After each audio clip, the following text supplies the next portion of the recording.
Cedar, আইলা, বুলবুল, Amphan ও চিত্রাঙের পর এবার বাংলাদেশ উপকূলীয় অঞ্চলে ধেয়ে আসছে ঘূর্ণিঝড় রেমাল। ঘূর্ণিঝড় সিডর, আইলা ও আমফানের ক্ষয়ক্ষতি এখনও কাটিয়ে উঠতে পারেনি বাংলাদেশের উপকূলীয় মানুষেরা। এরই মধ্যে আগামী রবিবার 120 থেকে 140 কিলোমিটার গতিতে ভারতের পশ্চিমবঙ্গ বাংলাদেশ উপকূলীয় অঞ্চলে আছড়ে পড়তে পারে শক্তিশালী ঘূর্ণিঝড় রেমাল। 4 বছর আগে 2020 সালের 20 মে মাসেই বাংলাদেশের উপকূলে আছড়ে পড়েছিল ঘূর্ণিঝড় আমফান। সেই সময় বেশ ক্ষয়ক্ষতি হয়েছিল, তবে সুন্দরবনের কারণে রক্ষা পেয়েছে সে যাত্রা। এবার সেই আমফানের মাসেই ধেয়ে আসছে ঘূর্ণিঝড় রেমাল। বঙ্গোপসাগরে সৃষ্ট লঘুচাপটি শক্তি সঞ্চয় করে নিম্নচাপে পরিণত হয়েছে।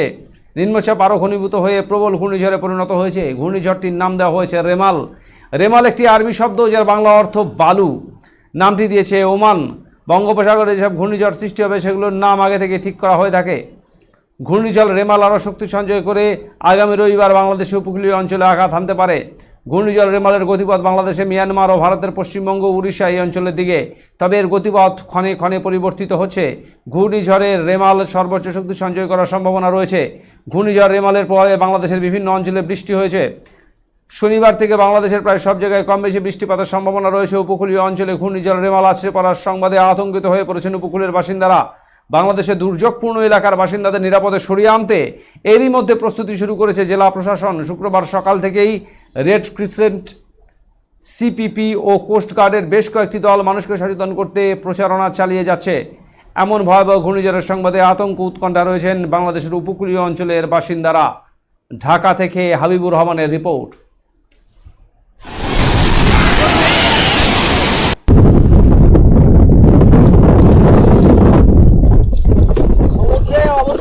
মাছ ধরা ট্রলার ও যাত্রীবাহী ভেসেলের দৃষ্টি আকর্ষণ করছে। আসন্ন ঘূর্ণিঝড় উপলক্ষে সমুদ্রে গমন থেকে সম্পূর্ণভাবে বিরত থাকার জন্য বলা হলো। এটার অবস্থান ছিল আজকে সকাল 6টার সময় 870 কিলোমিটার চট্টগ্রাম থেকে, আর কক্সবাজার সমুদ্র বন্দর থেকে 805 কিলোমিটার দক্ষিণ পশ্চিমে।